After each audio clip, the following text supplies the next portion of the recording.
É com uma alegria imensa que o recebemos aqui para mais uma vez estudarmos a lição da Escola Sabatina. Hoje já nós estamos estudando a lição de número 7, que fala de quando surgem os conflitos, o que fazer quando eles surgem. Para compartilhar essa lição conosco, nós temos aqui o pastor Bruno. Que bom que você está com a gente de novo, Obrigado, viu, pastor? Mônica. E o Christopher, uma honra tê-los aqui, viu? Sábado. Só para lembrar que você pode acessar as nossas lições através do mais.cpb.com.br ou também pelo Facebook, facebook.com/conexão, o número 7, Curitiba. Nós vamos iniciar então essa lição com uma palavra de oração e eu peço que o pastor Bruno faça uma oração para a gente. Ok, oremos então. Senhor nosso Deus, obrigado pelo privilégio de, diante da sua presença, estudar mais um pouquinho da sua palavra. Pedimos que, através do seu Espírito, possamos entender, compartilhar e, assim, louvar o teu nome.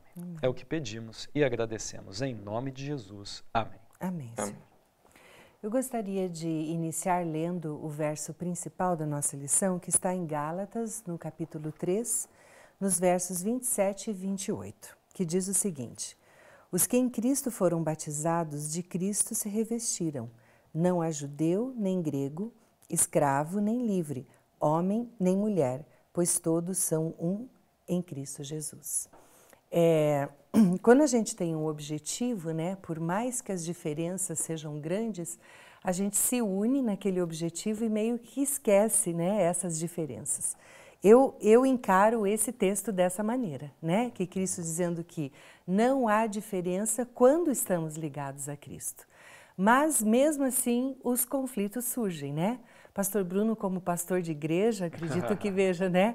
Nas comissões, como as pessoas elas pensam diferente e, às vezes, as pessoas querem impor tanto aquilo que elas acreditam, né? Porque a referência que temos somos nós. Então, nós estamos certos e os outros têm que nos adequar às nossas ideias. E não é bem assim que está falando aqui, né? Não. A gente tem que ceder um pouquinho, o outro tem que ceder um pouquinho para um objetivo em comum. É isso que a gente tem que lembrar, né? E quando a gente fala, assim, dos primeiros cristãos, da primeira igreja, de uma maneira tão, assim, meio que poética, parece que não existiam conflitos, né? Tudo era amor, tudo era paz, né? Tudo funcionava.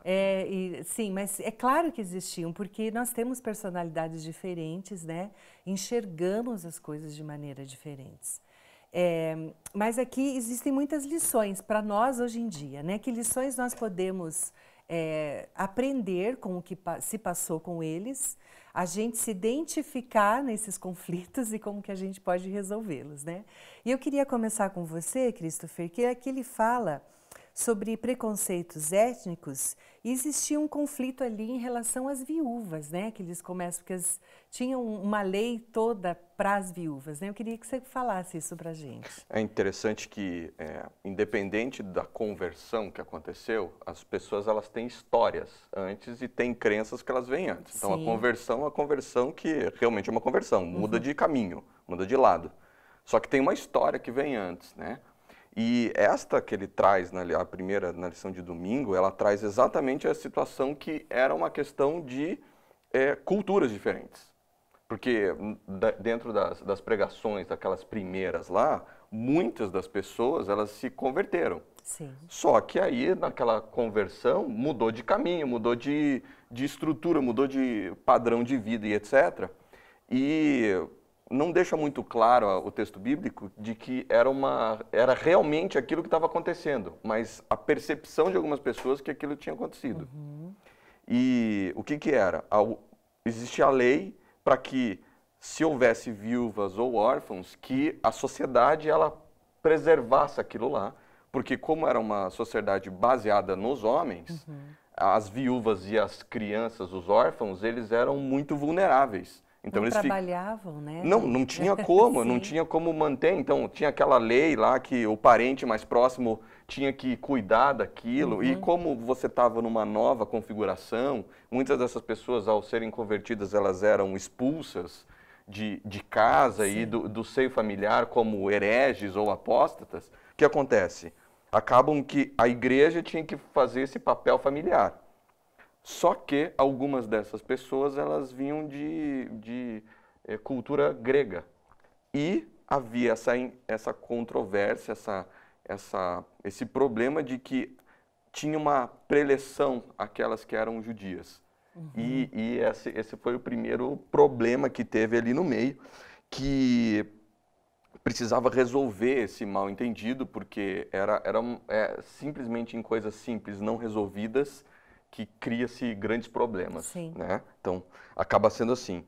E, nesse momento, esses problemas pequenininhos, eles precisavam ser extremamente resolvidos e com rapidez, porque como era todo mundo muito, eu não quero dizer, eles não eram ingênuos, mas eles eram novos naquela fé e naquela situação, então era muito frágil as relações, era muito frágil a crença. Então, o que fazia com que eles precisassem cada vez mais de resolver os problemas próximos.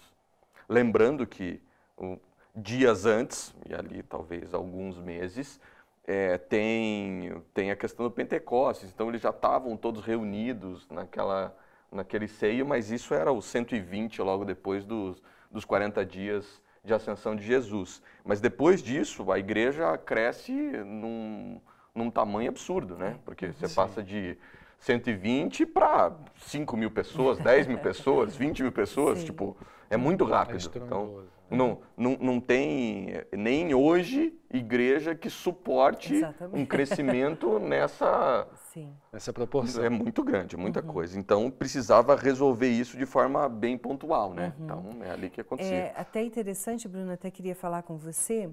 Aqui ele fala sobre a conversão dos gentios, né? Que eram todos que não eram judeus, eram considerados gentios. A gente poderia mais ou menos traçar um paralelo de como, por exemplo, uma pessoa que se criou na igreja a vida inteira, ela sabe os costumes e tudo, né? Sim. Uma pessoa que ela se converte, tem muitas coisas que não são óbvias e nem básicas para ela, porque ela pensa diferente, foi criada diferente, Sim. né? Eu gostaria que você trouxesse isso aqui que a lição fala para os nossos dias. Como é que a gente pode aplicar isso para os nossos dias?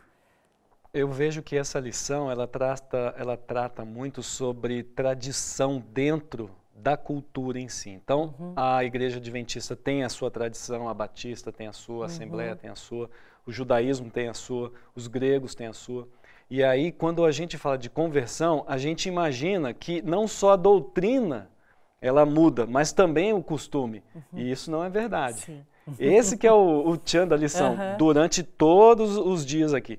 Então, por exemplo, nessa parte de segunda-feira, que fala de conversão, ela fala de um dos capítulos mais lindos da Bíblia, que é Atos 10, quando o Cornélio, né, que era um dos centuriões, né, ele recebe uma visita de um anjo de Deus. E aí me chama a atenção, porque Cornélio, ele era um inimigo dos judeus, ele representava um império dominante. Um anjo vira para ele e fala que ele tem que chamar Pedro, e aí vem a pergunta, como é que Deus faz a distinção de um homem mau para um homem bom? Porque isso é o que passa na nossa cabeça. E aí, como se ele não merecesse, né? Não é? A gente pensa assim, não, pessoas tão mais fiéis não receberam a visita de um anjo. E aí, durante a visita, o Christopher e a gente vai bater um papo sobre isso. Por quê? Porque o cristianismo, ele deve ser entendido primeiramente como judeus que aceitam Cristo, ponto. Com o decorrer do tempo, aí sim, você vai ter, na própria lição a gente vai tocar no assunto, né, de Antioquia, quando eles são chamados de cristãos pela primeira vez, e aí você começa a expandir essa palavra por várias terras e culturas, e aí sim, você começa a misturar algumas coisas. O que por um lado é bom, outro lado tem que ser bastante controlado. Mas com relação à conversão, eu vejo da seguinte maneira, Deus não demonstrou distinção entre o Cornélio, que era um romano, e Pedro. Até porque ele pediu para juntar os dois. E juntou os dois e falou assim, Cornélio, esse é o Pedro, esse Pedro aí é gente fina. Pedro, esse é Cornélio, e esse cara é gente fina. E os dois olharam para cá do outro e falaram assim, É mesmo? Mas esse cara, ele representa... Então, quem você representa, Mônica? Quem você representa, Christopher? Talvez a gente, por incrível que pareça, possa representar uma ameaça para alguém. Assim como hoje, a gente que está no meio cristão, possa pegar hoje é moleza. Se uma pessoa se veste com roupas típicas de um árabe, joga uma coisa aqui no meio da gente e vai embora correndo, o que a gente faz? Vai correndo também. A gente tem medo, tá? Então, por quê? Porque a gente carrega muita coisa. Então, não só eles para conosco, como nós para com eles também. Então, eu vejo que essa parte da conversão é a parte da conversão onde, primeiramente, a gente trabalha com a misericórdia, distinção, acepção de pessoas. E aí sim que começa o trabalhinho de aceitar ou não tradições, costumes, sim, que esse é o ponto nevrálgico aqui. E isso aqui está culminando do nosso assunto seguinte que você está falando, sobre a ação do Espírito Santo, né, Christopher? Como que é essa ação? Que diferença isso faz? É que assim, diferentemente de nós, Deus, ele consegue ver a costura atrás. Ele faz a costura atrás. Então, a gente vê o plano final, a gente vê a figura final, mas ele está tecendo a estrutura atrás. Então, ele tem um propósito, ele tem o que ele quer alcançar e ele quer que a gente faça parte disso. Ele poderia alcançar sozinho, é aquela história, né? Tipo, Deus poderia pedir para a pedra falar. Sim. Porque, né? Mas ele quer que a gente faça parte desse processo, não por necessidade da gente, mas porque ele quer que a gente faça parte disso para nós, para o nosso bem. Eu vejo, Christopher, aqui como se a gente fosse um tipo de certificado. Então, por exemplo, o Christopher fala assim, olha, aconteceu isso, e a pessoa fica olhando, é verdade, olha para o Bruno. Aí, por que o Bruno? Bruno, conta a sua história. Quando eu conto a minha história, é como se eu desse um certificado, como se eu desse um peso de qualidade para aquilo que você está falando. Então, eu vejo que o Espírito Santo, ele não precisa usar a gente, mas para alcançar algumas pessoas, ele pensa da seguinte maneira, eu vou pegar uma outra pessoa que ela vai aceitar de maneira um pouco mais fácil ouvir essa pessoa. Sim. Então, às vezes, a gente fica pensando assim, o evangelho é coisa de pobre. Talvez o pobre ouvindo outro pobre seja mais fácil do que um pobre ouvindo outro rico, porque, esse cara é rico. Isso, ele tem tudo, né? É fácil para ele. Agora, por outro lado, quando você pega a lição e vê, teve militar, teve romano, teve gentil, o Espírito ele está trabalhando com pessoas, sim, vários tipos. E dentro disso precisava ter essa ampliação e dentro de duas figuras de autoridade que eram, uma dentro da igreja e outra socialmente, sim, até, e um sendo judeu e outro sendo gentil, para que pudesse ampliar a igreja. Porque se tivesse ficado nas picuinhos, nas pequenas coisas que não eram os pontos centrais, podia acabar a igreja. Com certeza. Inclusive, essa parte das viúvas, eu achei que foi muito feliz da parte dos discípulos escolherem 7 pessoas entre os gregos, para que entre eles, tem 7 líderes entre os gregos. E a qualidade dos líderes era high level. Eles eram o quê? Homens de fé, cheios do Espírito. Se você trocasse a palavra grego por judeu, talvez caísse melhor, né? Não, foram os gregos. Foram os gregos. Ou seja, não há distinção de qualidade nesse quesito. E também enfatiza, né, a importância do envolvimento, né? A pessoa que faz parte de uma comunidade, ela tem que se envolver, ela tem que fazer alguma coisa, né? E a qualificação que ele estava falando era a qualificação que o Espírito Santo fazia. Sim. Não era uma qualificação tipo, não, esse aqui teve uma família melhor, foi um pouquinho mais bem educado, veio assim, né? Então, tipo, não, muito pelo contrário. Quem estava qualificando era o Espírito Santo.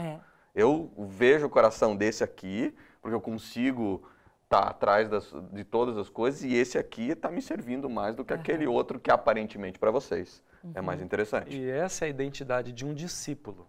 Discípulo não é só aquele que ouve. Porque muitas vezes a gente vai para a igreja, eu quero ouvir aquele coral lindo, essa cantora está visitando a nossa igreja, esse pastor, eu quero ouvir, ponto, parágrafo. E depois da igreja? Entende? Então esse é o ponto, nós estamos num ponto onde estamos discutindo exatamente pessoas que estão cheias do Espírito, que trabalham, que fazem, que eram modelo para outras pessoas. E aí os discípulos dizem, esse cara aqui vai ser um bom ajudador, um bom missionário. Por quê? Porque ele se voluntariava, ele se identificava com a missão, com a palavra, com o serviço. Isso que é o melhor sentido de discípulo. Sim. Eu queria que você falasse, Bruno, a gente ouve muito falar sobre o Concílio de Jerusalém, Sim. né? O que isso que tem no contexto da nossa lição? O que tem a ver esse Concílio de Jerusalém? O Concílio de Jerusalém, ele quebra alguns paradigmas que, eu diria, até hoje existem dentro de qualquer comunidade, seja ela cristã ou não cristã, mas comunidade religiosa, tá? De maneira geral.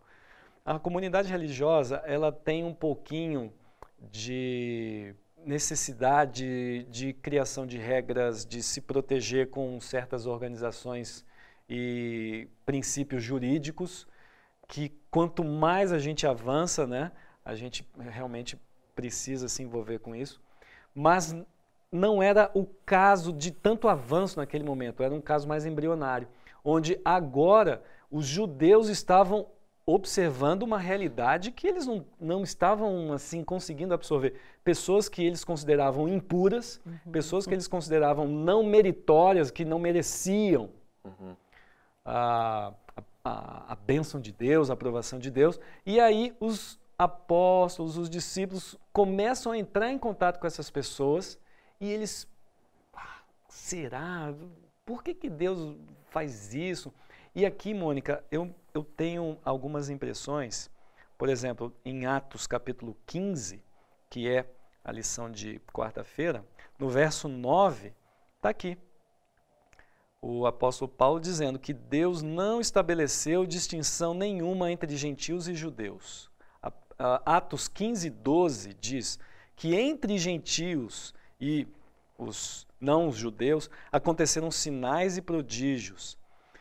Depois, no verso 20, vai dar uma sugestão do que eles poderiam fazer para aceitá-los. Ou seja, todo esse concílio de Jerusalém, eu vejo que é um concílio que serve para a gente sentar e discutir e arrumar a casa. Vamos arrumar a casa, entendeu? Por que o fulano não cuida disso? Por que o fulano não cuida daquilo? Por que o gentio pode isso? Por que o judeu não pode aquilo? E aí a gente começa a entender que a aliança que Deus faz com Abraão não é uma aliança que é exclusiva para a salvação. Passa a ir para a salvação. Mas aqui essa aliança, ela trata exatamente sobre o seguinte ponto. Abraão, em ti serão benditas todas as famílias. O Cristo deve tocar nesse assunto um pouquinho depois aí. E esse todas as famílias envolve o quê? Pessoas que não fazem parte da minha família. E aí vem o ponto. Eu vou aceitar uma família que não conheço e tal. Esse é o ponto do Concílio de Jerusalém, onde questões e discussões de tradição, de costume, aquilo que se faz dentro da minha casa, não é feito no outro. E eu não vou aceitar? Ué. E era assim, né? Porque os judeus, ao eles se converterem ali, eles passaram, o que era? Ali tinha passado já 1.500 anos desde saída do Egito, mais ou menos. Deve ter alguma coisa ali, mais ou menos nisso ali. Então eles estavam formatados e eles tinham esquecido qual que era a função de algumas daquelas tradições que eles tinham. As tradições, elas tinham uma função de educação, né? E tinha uma função de distinção ali, mas eles queriam ficar... por que eles não têm que fazer isso se a gente... né? Olha só, o capítulo 15, o verso 20 de Atos, né, Atos 15, 20, ele fala bem claro. Qual é a recomendação do concílio? A recomendação do concílio, ela passa por costumes que, eu diria o seguinte, primeiramente, na cabeça de uma pessoa não religiosa, isso não é religioso, embora esse costume toque em pontos religiosos. Por exemplo, eles dizem assim, ó, não se contaminem com ídolos. O que é contaminar com ídolos? Eles pegavam um prato de comida, levavam para o ídolo e falavam, isso aqui é o meu sacrifício para o ídolo se satisfazer, ele vai comer, não sei o que e tal. Sim. Esse aspecto religioso é mais claro. Mas aí o que acontecia? O famoso Deus ali não comia, né? O prato ficava lá, vinha outra pessoa e comia. Como até hoje isso existe. Aí eles falam, não façam esse tipo de prato de comida para ídolos. Ou seja, eles tinham uma tradição de cozinhar, de comprar farinha, arroz, feijão, alguma carne, blá, blá, blá. Esse aqui é para o ídolo. Não tenham mais esse costume. Sim, isso então, vocês tiram. ele está mexendo num costume. Sim. Aí agora, relações sexuais ilícitas. Começou a ter um outro costume. Porque quando tinha um contato homem e mulher, já vamos logo ter uma relação aqui. Não. Esse costume você também tem que mudar aqui. Aí vem carne de animais sufocados. Como se mata uma galinha, como se mata um boi, como é que sai o sangue, como é que faz isso? Regras do cachuruto, regras de Levítico 11, regras de como você tem que deixar o animal o menos sofrimento possível. Sim. Ou seja, primeiramente eu diria que o degrau é costume. O segundo degrau, aí toca em aspectos que esse costume pode influenciar a vida religiosa, como muitos costumes têm. Um costume hoje que influencia a nossa vida religiosa bastante comum. Meu filho vai usar isso aqui num dia de sábado. Como é que é utilizar um smartphone num dia de sábado? Porque um smartphone você tem jogos, você tem banco, você tem planilha, você tem metade, tua vida está toda aqui. O que ele vai fazer com isso aqui num dia de sábado? É um costume? O que a gente está fazendo? É mais ou menos isso. Só que agora eu vou pegar pessoas de uma outra família que não tem o meu costume e vou dizer o seguinte, vamos tentar diminuir as diferenças de costume? Então é mais ou menos esse ponto. Regras de convivência, né? Christopher, essa Sim. última parte aqui, ele fala de uma solução difícil. Que solução difícil é essa? Diferente da gente que hoje pode... Você estava falando do celular, a gente pode fazer uma transmissão em streaming, tipo, vamos lá e... Pelas redes sociais. Pelas redes sociais, né? Você vai fazer uma postura dessa. O concílio tinha pessoas que não eram de Jerusalém. Ok?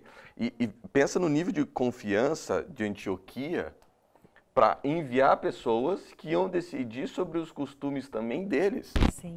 De forma longe. Pensa só, não tem como levar assim, foi isso que eles falaram. Sim. Né? Tipo, não dava para fazer uma situação dessa. Então, assim, porque os conflitos eles não estavam só em Jerusalém.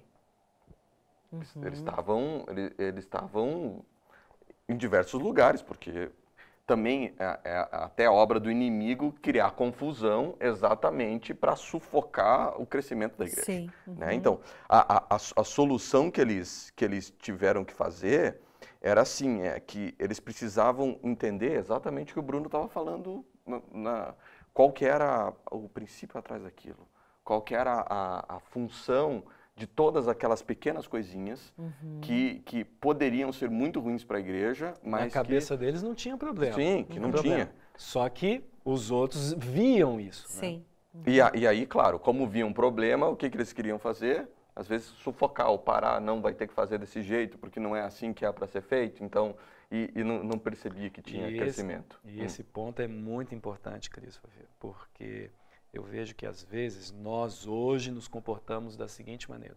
Se a pessoa ouvir a palavra, o nosso evangelho, a pessoa comprou, a gente vendeu o evangelho e ele comprou o nosso evangelho. E aí ela vem do jeito que está e não se adapta ao nosso jeito, a gente não aceita a introdução, o recebimento dessa pessoa. Dá a impressão que a salvação ela só passa o aval da igreja. E aí? Pelo formato, né? A gente tem esse poder, a gente recebeu isso de Deus, entende? Sim. Porque o que a gente recebeu de Deus é o seguinte, pega o evangelho e leva. Sim. Leva através da música, leva através de uma arte, leva através da sua palavra, leva através do seu trabalho, da sua influência no escritório, leva.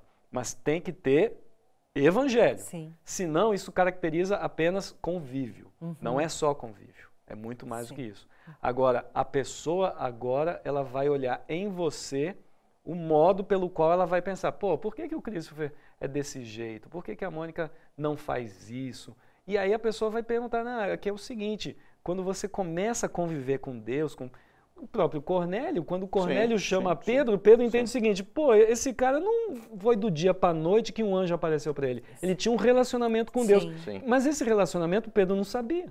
Eu não tinha conhecimento. Eu não tinha. Não tinha conhecimento. Então esse é o ponto. Uhum. E o legal é que ao eles levarem a mensagem para lá, a igreja de Antioquia ela estava receptiva para aquilo.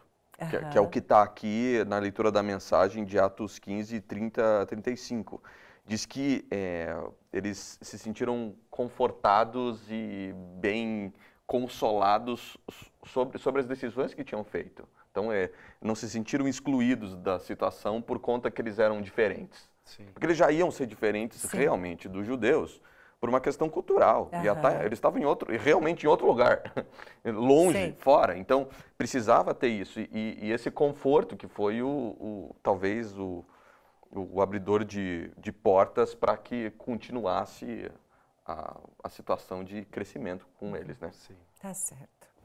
Olha, a gente já chegou no final da nossa lição, infelizmente. Eu queria começar com você, pastor Bruno. De tudo que nós estudamos essa lição, o que você gostaria de enfatizar para as pessoas que nos ouvem?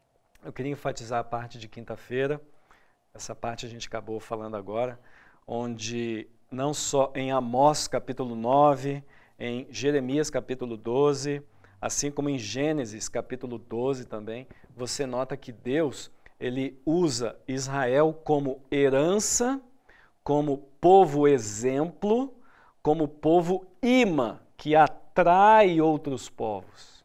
Ou seja, Israel, ele não tem a exclusividade de salvação, ele tem a exclusividade de atração.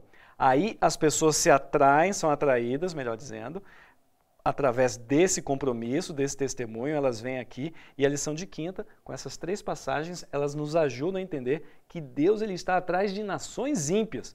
O próprio Jonas é um exemplo disso. Sim. Não vamos entrar no mérito, mas é só para você entender que o que me chamou a atenção é que Deus ele quer não apenas estar com o seu povo de herança, mas ele quer que outros povos estejam presentes junto com ele. A salvação é para todos. Todo mundo. E para você, Cris? Que a gente não ache que o nosso jeito é o único jeito. Sim. Essa é importante. Porque... Ou o único certo. Né? Assim, claro que existem coisas que são realmente claras e não tem como a gente relativizar muito.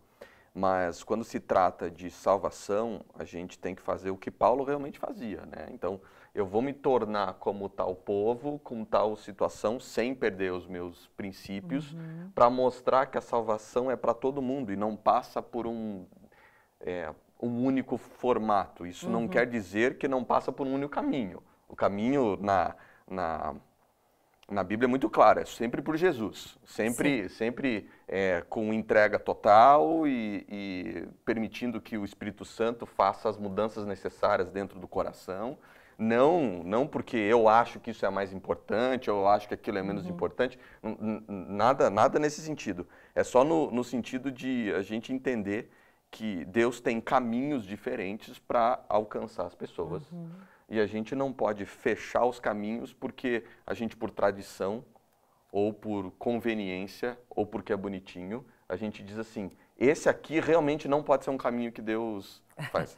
Exceto aqueles que realmente Deus não vai usar, porque a Bíblia já disse. Mas fora disso ali, a gente não pode transformar tradições, costumes, acima de princípios. Esse é o ponto central. Eu gostaria de terminar lendo o resumo da nossa lição, que ela diz o seguinte: a igreja primitiva foi ameaçada por conflitos internos sobre uma série de questões que poderiam ter desencadeado um efeito devastador. Sob a orientação do Espírito Santo e em submissão à palavra de Deus, a igreja conseguiu resolver esses conflitos e evitar divisões. Eu acho que aqui é o segredo para todos nós, né? A orientação do Espírito Santo e a submissão da palavra de Deus. E que seja esse o nosso comportamento quando surgirem conflitos entre nós, né? Que a gente se submeta ao Espírito Santo, que a gente procure na palavra de Deus as orientações e com certeza como os conflitos foram resolvidos lá, vão ser resolvidos na nossa época também. Eu agradeço demais a participação de vocês, foi muito bom tê-los aqui para compartilharmos essa lição. E eu gostaria que o Christopher fizesse uma oração para a gente encerrar, então. Vamos orar. Pai amado, nós sabemos que a nossa índole, o nosso caráter ainda, apesar de termos nos entregado a Ti, ainda não está totalmente purificado pelo Teu Santo Espírito, pela nossa natureza, e por isso nós temos muitos conflitos, e esses conflitos também permeiam dentro da igreja. Peço que o Senhor utilize essa lição, esse momento de estudo em conjunto mundial sobre esse tema, para nos lembrar de sempre voltar aos dois pontos principais, que é a entrega total a Ti e submissão à Tua palavra, Senhor. Nos conduz, nos faz que os nossos atos sejam unicamente para a Tua honra e não para a nossa vaidade, e que nos traga cada dia mais a Tua salvação, mudando em nós o nosso caráter para ser cada vez mais semelhante a Ti, Senhor. Amém. Perdoa os nossos pecados, por Jesus. Amém. Amém. Nós agradecemos imensamente a Tua companhia conosco no estudo dessa lição e gostaríamos apenas de lembrá-lo que você pode acessar os nossos cultos ao vivo, todos os sábados pela manhã a partir das 10 horas e também aos domingos e quartas-feiras a partir das 19h30. Tenha um dia muito feliz e abençoado. Fica com Deus.